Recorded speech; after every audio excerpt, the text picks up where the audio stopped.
কোরআন যারা পড়েছে, কোরআনকে যারা সম্মান করেছে, কোরআন যারা মানেছে, অবশ্যই এই ব্যক্তিকে আমার আল্লাহ রব্বুল আলামিন ডাক দেয়া জানা দেয়, এদের দামটা আমি আল্লাহ দুনিয়ার মধ্যে রেখে দিয়েছি।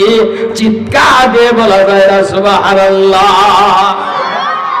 কারণ এই কিতাবটা সাধারণ কিতাব না, এই কিতাব হলো আসমানি কিতাব, যে কিতাব আমি আল্লাহ পাক রব্বুল আলামিন মানুষের মধ্যে নাজিল করে দিয়েছি।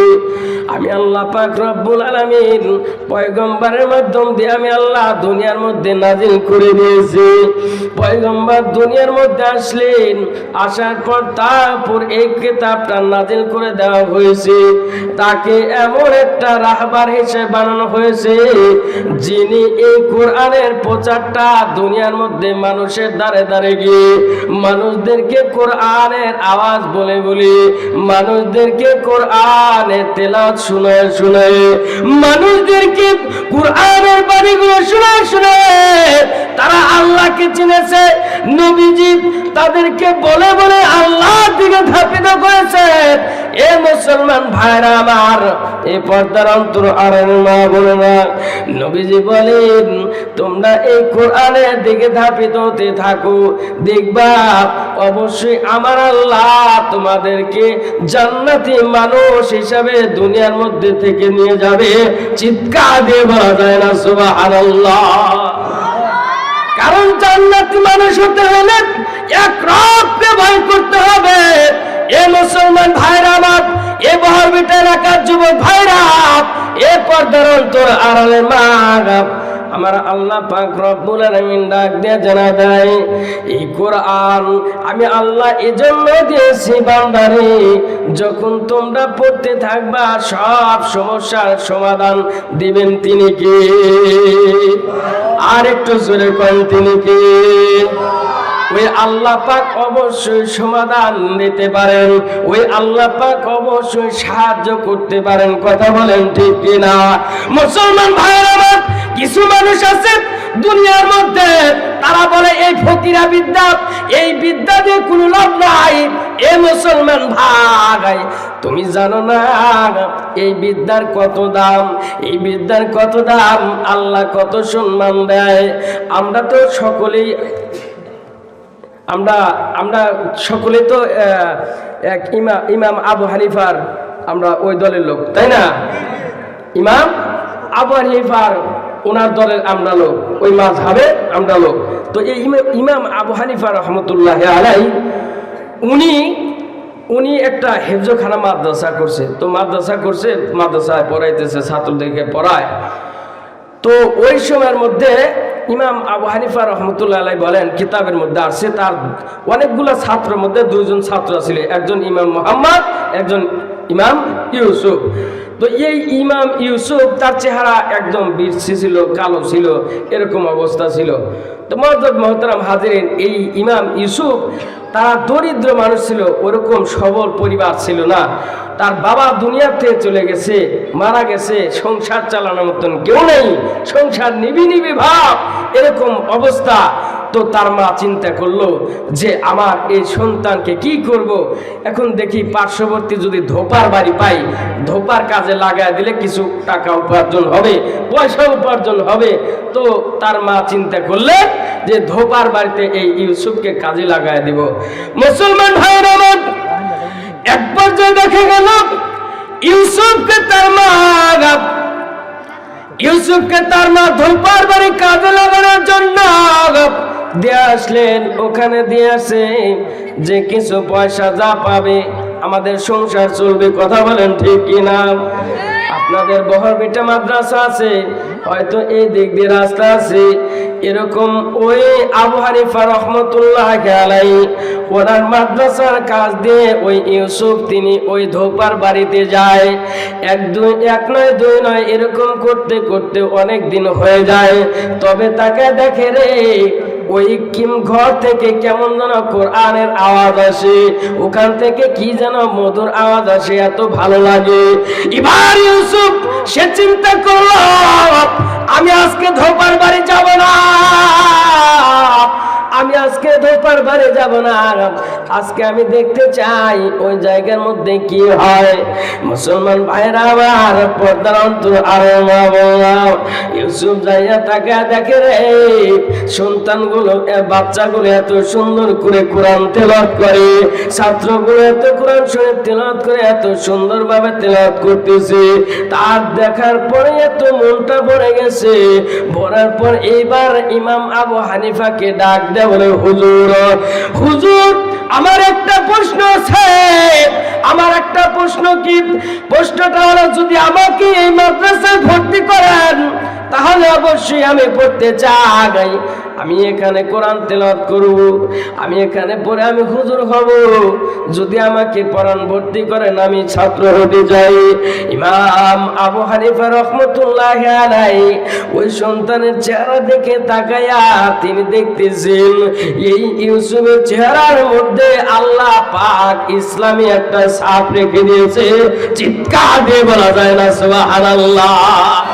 ইউসুফকে দেখে তার মনের মধ্যে একটাই চিন্তা ভাবনা আছে, এই ইউসুফ হয়তো আল্লাহ পাক কবুল করবে, এই ইউসুফকে আল্লাহ পাক অনেক বড় আলেম মানা দেবে। সুবহানাল্লাহ।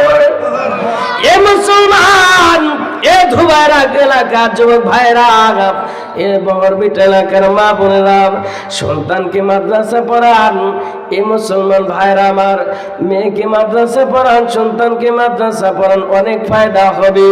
এক পর্যায়ে এইবার যখন ইউসুফ যখন কোরআন তেলাওয়াত করতে থাকে, কিতাবের মধ্যে আছে ইমাম আবু হানিফা রাহমাতুল্লাহ আলাইহি যখন কোরআন তেলাওয়াত করাইতেছে, পড়াইতেছে, এই মুসলমান ভাইরা আমার ওদিক দিয়ে ওই ইউসুফের মা তালাশ করতেছে, কি ব্যাপার, আজ কয়টা দিন হলো আমার সন্তান ইউসুফ আর বাড়ির মধ্যে আসে না, তবে আমাদের সংসার সেরকম চলতেছে না, কিছু টাকাও উপার্জন হচ্ছে না।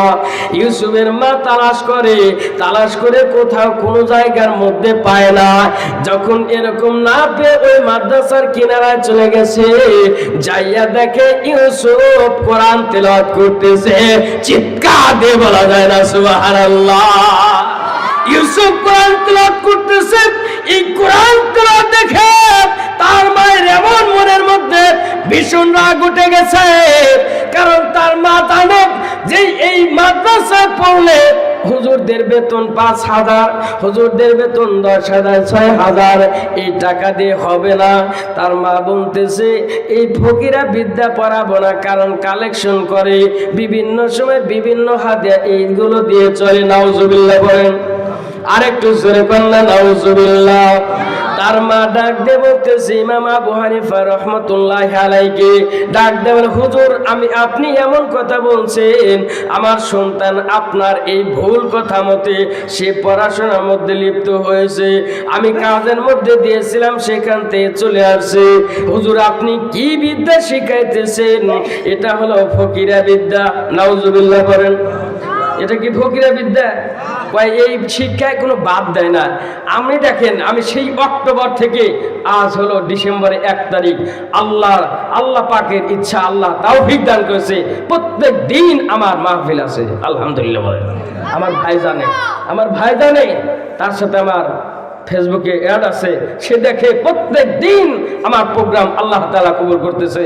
আপনাদের এখানেও আসছি, দেখেন তাহলে হুজুর ভাত পায় কি পায় না? হুজুরা ভাত পায় না, বিরিয়ানি খাইতে খাইতে জীবন শেষ, কথা বলা ঠিক কিনা হুজুর, তাই না? হ্যাঁ, দেখেন হুজুর ভাত পাবে কি? বিরিয়ানি খাইতে খাইতে তো তার সময় ভরে যায়, পেট ভরে যায় ভাত আসার আগে, কথা বলেন ঠিক কিনা? তো এক পর্যায়ে ইমাম আবু হানিফাকে ডাক দেয়া বলে, ইউসুফের আম্মা ডাক দেয়া বলতেছে, হুজুর আপনি এই যে বিদ্যা পড়াইতেছেন, এই বিদ্যা দিয়ে কোনোদিন ভাত পাবে না। ওই সময় ইমাম আবু হানিফা রাহমাতুল্লাহি আলাইহি ডাক দেয়া বলেছিলেন, ও ইউসুফের আম্মা, তুমি তাকা দেখবে এই ইউসুফ এক সময় এই দেশের মধ্যে যে বাচ্চা আছে তার ওই প্লেটের মধ্যে একসঙ্গে এক দস্তরখানার মধ্যে খাবার খাবে। চিৎকার সুবহানাল্লাহ। তার দাম এত বেড়ে যাবে যে একজন প্রধানমন্ত্রী, মিনিস্টার, ব্যারিস্টার, এরকম দামি মানুষের সাথে সে খাবার খাবে। চারটি ব্যাপার। মুসলমান ভাইরা আমার, এক পর্যায়ে ইউসুফ সে তার মাকে ডাক দিয়ে বলে, মা আমি এই মাদ্রাসা আমি রেখে যাব না, কারণ এই মাদ্রাসার মধ্যে পড়লে আমার ভালো লাগে। সুবহানাল্লাহ বলেন। মাদ্রাসার পরে কোরআনের পরে এত সুন্দর এত ভালো লাগে মা, আমি এই মাদ্রাসা রেখে আমি যাব না। মাগো মা তুমি চলে যাও, আমি মাদ্রাসায় লেখাপড়া করতে যাই। এ মুসলমান ভাইরা আমার, এক নয় দুই নয়,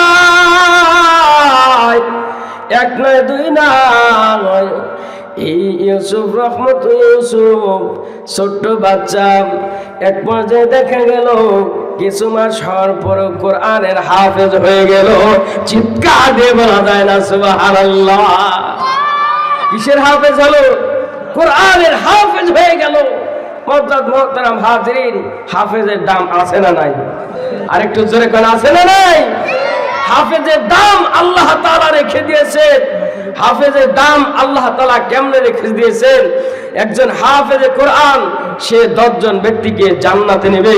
সে 10 জন ব্যক্তি এমন ব্যক্তি যার পরিবার থেকে, যার গোষ্ঠীর মধ্যে থেকে যে তারা জাহান্নাম অবধারিত হয়ে গেছে, জাহান্নামে চলেই যাচ্ছে, দেখা যাবে ওই সময় সে সুপারিশ করে জান্নাতের দিকে নিতে থাকবে। সুবহানাল্লাহ।